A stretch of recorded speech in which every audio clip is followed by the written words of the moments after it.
Ayahuasca. Ayahuasca kommt aus Südamerika, Peru oder Kolumbien, vielleicht auch beides. Es kommt aus einer Baumrinde der Liane und das wird irgendwie gekocht und dann getrunken.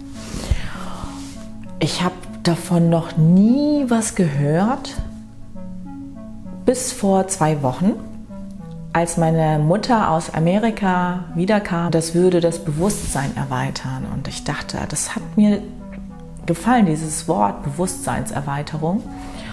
Und dann habe ich mir die Facebook-Seite davon angeschaut und es hat mich sofort angesprochen. Da meinte ich zu ihr, ja, mache ich mit.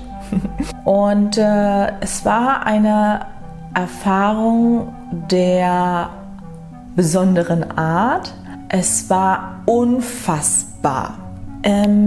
Begleitet wurde das von ungefähr 4, 5 Leuten, die vorne dann auf dem Sessel gesessen haben und auch Rituale gemacht haben. Am Anfang haben wir eine Runde gemacht. Jeder hat sich vorgestellt, nicht so wie ich bin so und so alt, mache das und das und bin der und der, sondern was ist es, wer du wirklich bist und was ist es, was dich auch vielleicht zurzeit gerade beschäftigt. Das, was mich so beeindruckt hat, war wirklich diese Wärme, diese Weichheit, die ich erfahren habe in dem Raum, in dem das stattgefunden hat. Und natürlich, weil da halt ganz viele Kissen rumlagen, ganz viele Decken, ganz viele Matratzen. Jedenfalls habe ich dann das gemacht, getrunken. Es hat auch am Anfang kaum habe ich was gemerkt, aber dann fing die Musik an und anscheinend ist das halt mit Element des ganzen Retreats oder dieser ganzen Phase. Man nennt das Prozess und diese Musik hat so viel ausgemacht, so viel ausgemacht, weil man fühlt halt wirklich das, was auch passiert in der Musik. Es gab Dschungelgeräusche, es gab so Rascheln und so weiter. Und alle Leute hatten einen Eimer mit einer Tüte drin und Papier um sich, damit die Leute sich dann da direkt rein übergeben können. Man weiß ja nicht wirklich, man kann das überhaupt nicht kontrollieren, was mit einem passiert, und es zu akzeptieren und nicht dagegen anzukämpfen, das habe ich auch schon vorher gehört, ist eigentlich sozusagen die Essenz, ne? Sich dem halt völlig hinzugeben.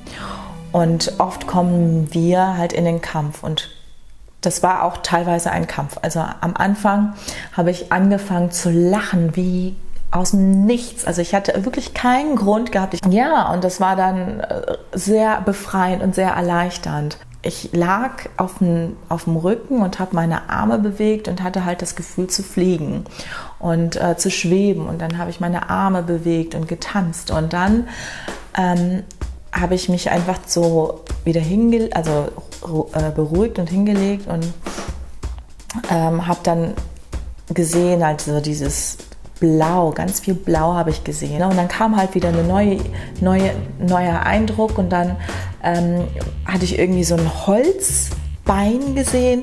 Was soll mir das sagen? Kann ich jetzt in die Zukunft denken? Heißt das jetzt, dass ich irgendwann mal einen Unfall haben werde, dass ich dann mein Bein verlieren werde, ein Holzbein habe? Und dann habe ich total Angst davor gehabt und ich habe dann gemerkt einfach, dass da so Angst hochkam. Und dann habe ich auch immer weiter in die Richtung gedacht und gemerkt, boah krass, dann wurde es immer schlimmer. Dann war das nicht nur das Holzbein, dann war mein Körper oder der Körper, also ich konnte jetzt auch nicht sagen, ob das mein Körper war oder ob das ein Körper war. Auf jeden Fall war dieser Körper dann verstümmelt. Dann war das Bein weg, dann war das andere Bein weg, dann waren die Arme weg, ne? Die Finger wurden immer wieder kleiner und dann habe ich selber gemerkt, wie ich dann in mich so verkrampft bin, aber meine Arme dann halt sich bewegt haben. Und dann habe ich auch versucht, meine Augen zu öffnen. Also nicht versucht, sondern ich habe meine Augen geöffnet, aber meine Hände ja doch noch gesehen. Und dann habe ich mich halt zumindest vergewissert, okay, ich bin jetzt hier in diesem Raum, in diesem geschützten Raum. Da hatte ich Leute gesehen, die dann sich umarmt haben. Und ich habe gespürt, was für eine Liebe und Zärtlichkeit und einfach so eine Annahme passiert ist. Und dieser Arm wurde dann Teil des Körpers von dem anderen. Und es gab auch nichts dazwischen, also es gab keine Luft oder so. Ne? Und diese waren dann zusammen eine Einheit. Diese Umarmung war eine Einheit.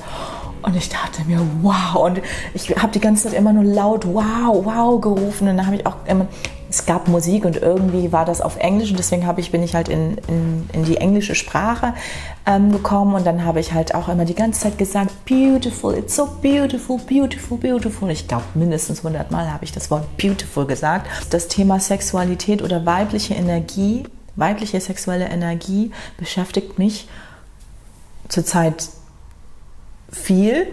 Früher habe ich halt gedacht, es wäre halt gut, ein Mann zu sein, es wäre schön oder einfach so straightforward, immer so zu machen und so irgendwie abgehackt und durchzuziehen und alles. Ne?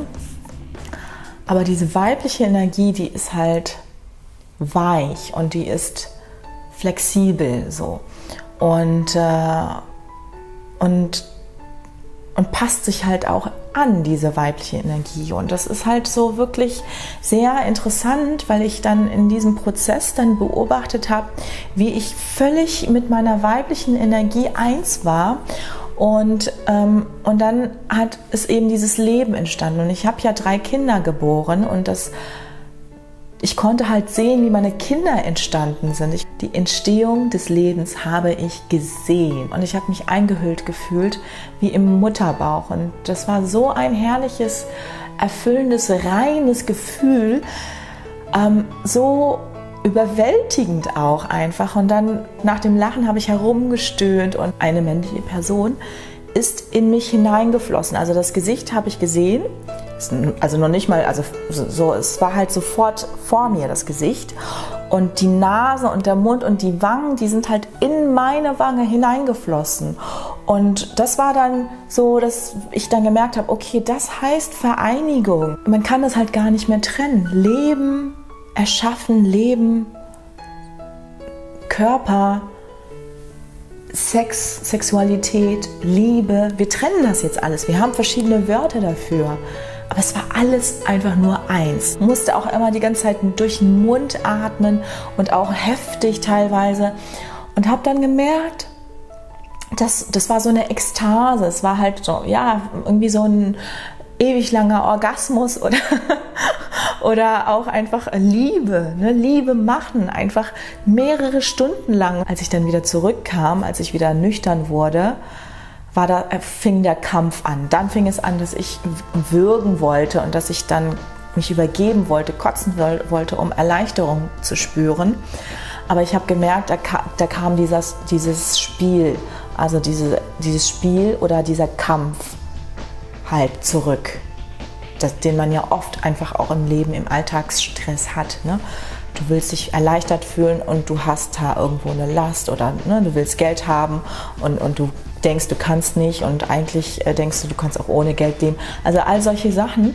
Aber das sind halt alles so die Gedanken, die dann auch da mit reingespielt haben, die mich dann in eine Art Kampf geführt haben, mit mir selbst natürlich. Und ich habe dann halt gemerkt, es kann halt nur funktionieren, wenn man loslässt. Und ich konnte aber einfach auch nicht komplett loslassen. Es macht mir ja sogar Spaß, halt wieder in meinem Element zu sein und wieder rauszukommen und halt zu merken, irgendwas stimmt da nicht. Und dann aber auch wieder mich dahin zu fühlen, wo es sich gut anfühlt und dann zu merken, oh, da stimmt wieder was nicht und dann wieder zurückzufallen halt in dieses, oh, ich weiß nicht, was ich machen soll, Gefühl, ne? Ja, also was macht Ayahuasca? Ich habe mir ein paar Videos angeschaut und es ist wirklich etwas, was dir die Augen öffnet. Der Leiter meinte halt auch, es ist ein Tor- oder Türöffner. Es ist etwas, wo du dich als Reinheit erkennst. Das, was wir eigentlich sind, was wir Menschen und auch diese Erde sind, und zwar pure, reine, positive, gute Energie, dass wir das erkennen können, indem wir vieles loslassen müssen von dem, was wir uns selber konstruiert haben, von unseren Grenzen, die wir uns gesetzt haben. Wir haben danach auch ein therapeutisches, integratives Gespräch geführt. Ich weiß nicht genau, wie das heißt. Auf jeden Fall macht man dann am nächsten Tag nochmal 2-3 Stunden lang ein Gespräch in der Runde, wo jeder so ein bisschen etwas sagt. Und die Frage ist dann auch immer das, was man erlebt hat, wie kann man das halt in das tägliche Leben halt integrieren. Natürlich hat man dann tatsächlich das Gefühl, wenn man diese Reinheit und dieses Schöne gefühlt hat, dass man dann gerne immer wieder dahin will. Aber es ist kein Dauerzustand. Der Dauerzustand ist das Leben, das wir hier führen auf dieser Welt mit unserem Körper, mit unseren Sinnen.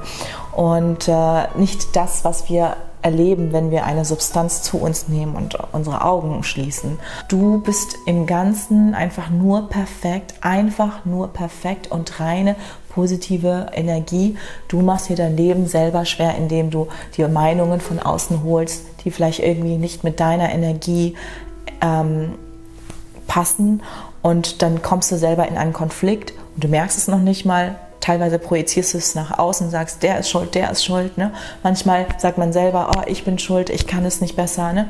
Aber loslassen, ja, immer wieder loslassen und immer wieder zu spüren, dass alles einfach gut und perfekt ist und dass wir uns gegenseitig haben, wir Menschen, um uns gegenseitig zu unterstützen und uns nicht irgendwie reinzuwürgen irgendetwas, sondern eigentlich uns gegenseitig zu unterstützen und dann halt wirklich vielleicht sogar real Menschen zu finden, mit denen du dich verbinden kannst.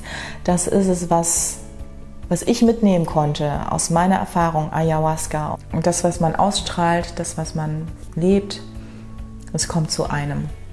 Es kommen immer mehr positive, unterstützende Menschen in mein Leben, die sich an kleinen Dingen erfreuen oder einfach an sich erfreuen, ja? Freude erleben möchten, zusammen vielleicht, ja, aber auch alleine. Und die auch keine Angst haben. Menschen kommen in mein Leben, für die Angst halt kein großes Thema mehr ist.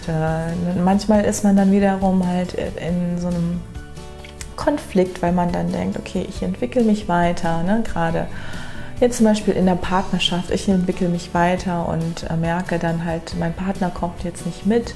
Was mache ich? Versuche ich ihm das irgendwie klar zu machen oder irgendwie, was mache ich dann so? Ne? Aber es ist halt auch wiederum so, du merkst dann halt einfach, du musst dein Leben führen. Du musst dein Leben führen. Und es ist letzten Endes egal, wer irgendwas sagt, ja, was die Mutter sagt, was der Partner sagt, was das sogar Kind sagt. Du bist deine Essenz. Du bist die Person, du bist die Wurzel des Lebens. Du hast immer dich selbst bei dir. Und alles andere kommt und geht. Deswegen, ich weiß nicht, manche Leute haben gesagt, ich bin auf der Suche nach mir selbst. Ich weiß es nicht. Ich kann auch nicht sagen, ich habe es gefunden. Ich weiß es nicht. Ich weiß, es fühlt sich gut an. Ich weiß, ich werde nur noch so leben, wie ich jetzt lebe. Und ich weiß, es ist alles gut und perfekt. Ich wünsche euch alles Gute. Wenn ihr es ausprobieren möchtet, dann nur, wenn ihr euch gerufen fühlt, Bock drauf habt. Wenn nicht, wenn ihr viel zu viel Angst habt, dann werdet ihr auch kein gutes Erlebnis haben. Ich habe das gesehen, Menschen, die so sehr negativ sind, haben negative Erfahrungen vielleicht oder reden negativ drüber, und positive Menschen, die lachen einfach nur und die sind einfach nur glücklich und erleichtert und finden das, wonach sie suchen. Wie alles im Leben so ist. Alles gut. Bis dann.